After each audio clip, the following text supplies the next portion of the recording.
Hey, this is Tracy Kaywood with Sassy Koonz Maine Coon Cattery, and I have with me here Dr. Jennifer Vinsel. She's from Shoreline Veterinary Hospital, and I've asked her to join me today to talk about the health of cats. I'm really surprised at how many times I find that people don't really know, like what the problems are and how to identify them, and more importantly, how to prevent health problems if possible. So Dr. Jen has come today to talk to you guys about it with us, and thank you for coming. Oh yeah, thanks for having me. Thank you for coming. I'm excited. Professional, somebody that works with cats all the time, every day, in and out, this is her job, so she's definitely suited to help us learn about this. So the first thing we want to talk about is like the main illnesses that you see or that you treat, that you find in cats, like the top three. What do you see is the most? So I would say the top three that we see in general practice would be, chronic kidney disease, which is going to be something we see in later stages of life. Our senior cats, not always, definitely can start to affect some at younger ages depending on what's causing it, but chronic kidney disease definitely is one of the first things that we start to worry about in an older cat, and one of the reasons why we recommend senior blood work as they get a little older to kind of monitor for those things, because cats are really good at hiding things too, which is another hard part about being their caretaker and their veterinarian, trying to kind of decipher what's going on with them and trying to pick up on any clues that something might be wrong. The next one I would say would be, we call it feline urinary tract disease. The acronym is FLUTD, and that's kind of a syndrome in a way of cats where we'll see a lot of times bloody urine or straining to urinate, even urinary blockages in some male cats. And actually we don't know a lot of times what causes the syndrome, but we have been able to kind of link that to stress as well, which I know is one of the things we wanted to touch on today as well. And then the third one we kind of wanted to talk about was periodontal disease, dental disease in cats. Gingivitis, stomatitis, resorptive lesions. A lot of those are things that we'll find, even just on routine annual exams with cats that, again, they're very good at hiding things. So it really helps to have an astute owner and veterinarian to help kind of, take care of these guys. Yeah, like being stoic. The cats are very stoic, and it really is hard to tell if something's wrong with them. Most people, I think, at least what I find, they have more than one cat. You can't have just one. They're like potato chips. You gotta have a bunch of them, or not a bunch, but you gotta have more than one.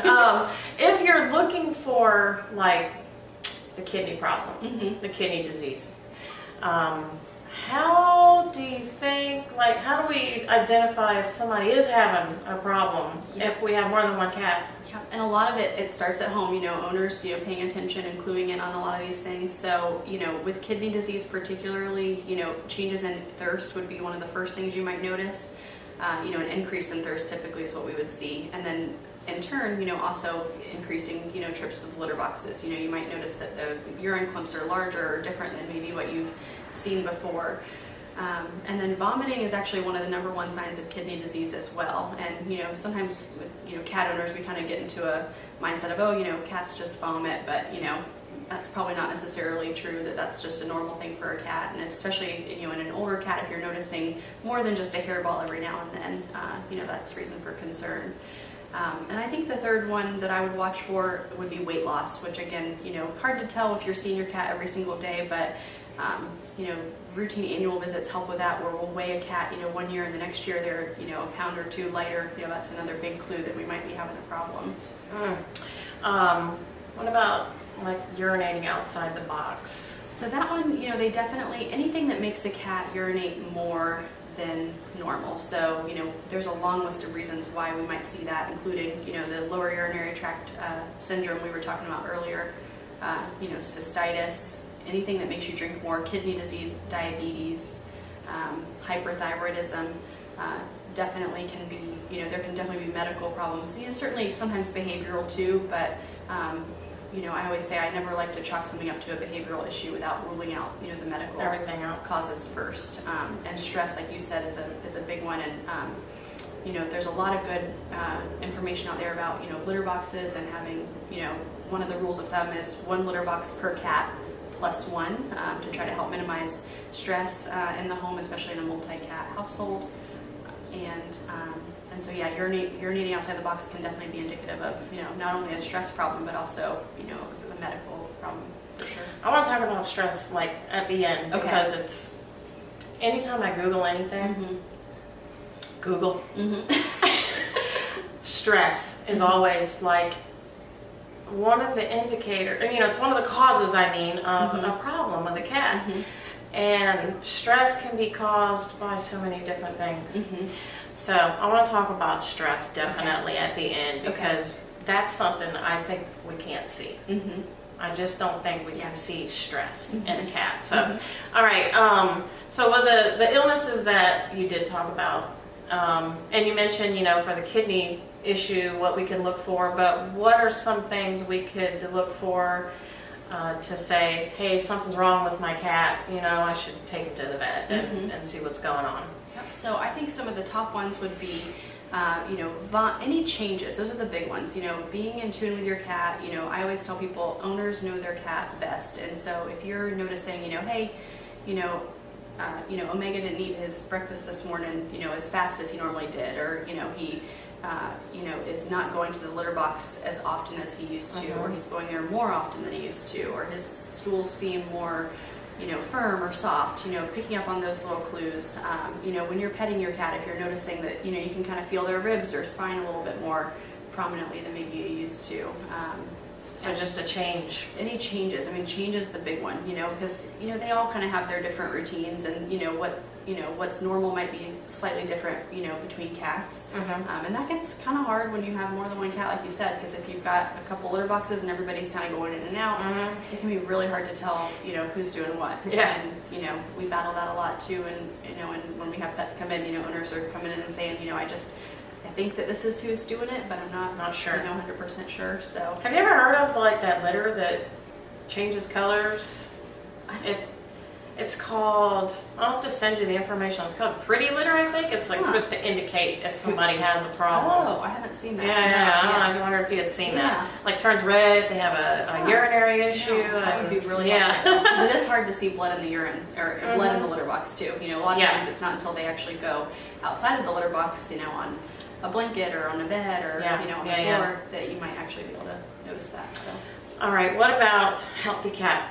What does a healthy cat look like to you? A healthy cat, on my physical exam, I always kind of do, the same thing in order every time. But the first thing I look at is, are they bright and alert? Looking around, they seem like they've got normal mentation. They understand, where everybody is in the room. They can hear me and see me. A nice hair coat is another big indicator. Oftentimes cats won't groom as well if they aren't feeling well, and so we'll see, one sign we say is an unkempt hair coat, matting, or just, lackluster coat, greasy, dandruffy, just because they're just not feeling good enough to really to groom themselves. And so that's a big one, overall kind of coat health. And that's good. So yeah, and then gum color, nice and pink, not pale. Anemia is another thing we look for on a routine exam. Nice moist gums. A healthy body weight, we battle that a lot. I told Tracy coming in when she asked me the top 3 diseases, I kind of went back and forth about obesity even, because that's a common problem. A lot of our indoor cats are a little more sedentary. Maybe they have free access to food, so a healthy body weight where they're not 10, 15 pounds overweight is good. And can we get a recommendation on cat food? I'm not big on recommending brands. I think, my philosophy is always that, I think I've told you this before, every cat food that's out, on the market, they're all balanced. They have to be out, to be able to be, out and on the market. And so, sometimes these higher end cat foods, the quality of ingredients might be a little bit better, but at the end of the day, they're all balanced. They all have everything, nutrient-wise that your cat needs. And so I think, feeding a good quality diet is a good thing. I wouldn't, for my own cat, I personally don't try to buy the cheapest thing I can find, but at the same time, I try not to buy into like the marketing and advertising that's out there. Some of these boutique foods, they're just not necessary. And cats, we do know that there are carnivores, so it is good to have them on a high protein diet. There's a lot to be said now about canned foods. We had this discussion in clinic the other day. Canned food in general is more protein rich and less high in carbs, which is always great for cats. So a higher protein, higher quality food. I'm not necessarily, like I said, big on recommending like certain brands, but that's awesome. That's good. Because some people are like brand loyal, like Royal Canine or Science Diet, or like I said, I think there's a lot of great brands out there. It just kind of depends on your preference, but high protein, low carb. Canned food actually is really great for cats too for a lot of different reasons. We use it to treat kidney disease and diabetes and urinary issues. So even incorporating canned food into some of your pet's diet is also a good thing for cats. So awesome. What can we do as pet owners to make sure our cat stays healthy? So, of course, I'm a veterinarian, so I'm going to say, the first thing is to have them come in once a year for a routine, annual visit. Especially now we've been lucky, we've got some good, 3-year vaccines we can give on kitties. I just saw Tracy the other day for that. But, still remembering that once a year exam, a good body weight, making sure that they're not losing, and like I said, that pound or two that maybe has gone unnoticed because you see them every day. Looking at their teeth and making sure they're not having those resorptive lesions or gingivitis.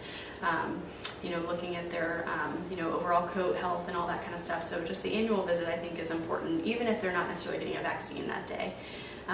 Feeding a good quality diet, like we just talked about, and trying to not overfeed them, I think, is a huge one, because again, kind of going back to obesity being a super common problem. So, cats are, in the wild, they're kind of, hunters, they, so they actually, I think, do better when they've got lots of small meals throughout the day rather than, a giant bowl of a huge meal, that they sit and fill up on. Eat up all day. So, kind of hiding food in small portions throughout the house, so they kind of have to hunt for it a little bit, I think is a good thing. That's a good idea. Increase activity. Yeah. Brushing if you've got a long-haired Maine Coon, keeping up with their grooming, that definitely, even a cat who's grooming themselves, they still are going to need to be brushed if they've got that kind of coat. And, I think that's really the main thing. So. The other day when I was in getting the 3-year vaccines, you said Finley's 5, so he's still young. But you mentioned blood work when he gets older. What is that for? So we kind of talk about senior blood work. Technically a cat is considered like a senior, kind of around the age of 8 is when we start to consider them more mature. Senior definitely after the age of 10, more geriatric. But a lot of times, like I said, we can kind of pick up on some things, again, because cats are so good at masking things. And so just routine blood work can really, pick up on an early kidney disease, or maybe a little diet change actually might do a lot to slow the progression of that down.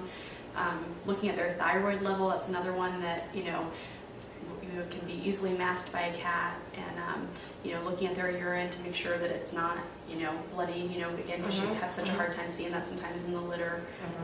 Looking for mild anemias and things, just things that they might still be able to hide from you at home. So these are things that really are more of a concern when they're older? Older cats. Cats? Typically I don't start recommending it until they get, like I said, kind of closer to that senior kind of mark. So 8 years old is kind of my time where I'm starting to think about it more. Awesome. And that can vary depending on what the owner's reporting and how the cat looks on the exam and all that kind of stuff. And that's something annual to do the blood work? Okay, awesome. And then one last question. This is in regards specifically to pedigree animals and pets, especially after my incident with Delilah. I didn't want to bring her in, but it's still weighing on me. When someone's looking for a pedigree, because some people do, prefer those. I'm not against adopt, don't shop.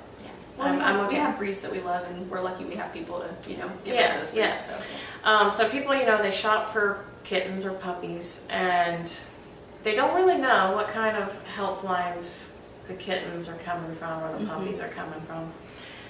Do you think it's reasonable to ask to see veterinary records from the parents of the kittens? I mean, I take my cats in, if I provide a veterinary record, there's no there's no gap where they're missing. You know, take them in, you can see if they have issues. Or if they don't, I mean, is that a reasonable request? Yeah, I think it is, and I think you know, I think being, you know, open and, you know, honest about any problems that may, you know, be, you know, within that line, or, you know, even within that home. I mean, there's even contagious diseases that we can see with, you know, certain situations where there might be a lot of cats. You know, in a breeding situation, there's always going to be that potential too. So I think just being transparent is great. You know, I told Tracy, you know, when I was thinking about that question, I worry that there might not be a lot of veterinary records available on some of these guys, just because of, you know, maybe that they don't actually get to the vet, you know, once a year, you know, because again, maybe they seem healthy to the breeder or to the person that's, you know, taking care of them, but again, there might, you know, just not be a whole lot there. But I think it's a reasonable request for sure. Awesome. And I think for me, if I was looking for a cat to buy, I mean, I would definitely, you know, look at that and say, wow, you know, this is, you know, this makes me feel like I'm making the right decision, and this is going to be a healthy choice for, you know, for my family. And yeah, especially contagious too. I mean, a lot of these people may have other cats at home that, you know, they don't want to bring necessarily home a cat that, you know, has been in an environment where there's, you know, viral issues or you know, parasite issues, things like that. So. And I think a viral issue needs to be attended to by a vet. I mean, you know, they can be spread quickly, especially in a cattery.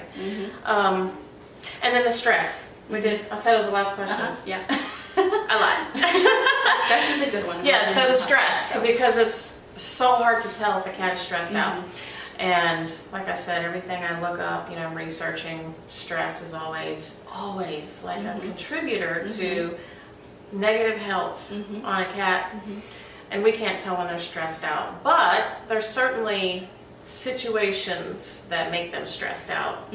Probably a lot of stress situations, because they don't like change. Cats don't like change at all. They are creatures of habit. And I will tell you, I think from my experience, you know, again, kind of going back to some of the diseases like the urinary issues, for example, you know, that's one where we know that, you know, we don't know why, but we know that there is a correlation between that and stress. And so sometimes if that's the first thing out of my mouth when I'm seeing a patient, you know, is there anything that could be stressing your cat out? The first thing the owner says is absolutely not. Yeah. There is no way. And that's not always true. They say this cat lives the lap of luxury. There's no way. But if we start looking a little bit further, oftentimes we can find something. So, you know, what do you think stresses cats out? So, I mean, like you said, any change. I mean, you know, I've seen anything ranging from, you know, maybe the owner got a new job. They're not home as often as they used to be. Maybe they got a new puppy, they got a new cat, they got, there could be, I've actually had a situation in my own home where we've had a cat that was coming by every night around midnight, you know, and kind of looking in the window. Stress. Yeah, so, you know. Stress. And so there's what about overcrowding? Overcrowding for sure, definitely, and so that's another good one to bring up, because, you know, having your resources. We had a veterinary behaviorist actually in veterinary school who talked a lot about that. You know, having separate resources for your cats if you've got more than one cat, so that they don't feel like they have to all go to the same spot for that food and water. You know, having lots of different places for them to go, so they don't have that feeling of competition and overcrowding. So having, again, you know, one litter box per cat plus one, you know, several different feeding and water stations, so that, you know, if they don't want to walk by that certain cat or, you know, whatever, they don't have to. They can still get to the things they need. So that's a great tip. Several feeding and water stations if you have multiple cats. I got a couple set up over there, you know, so they don't, I know they don't like to be near each other all the time. So.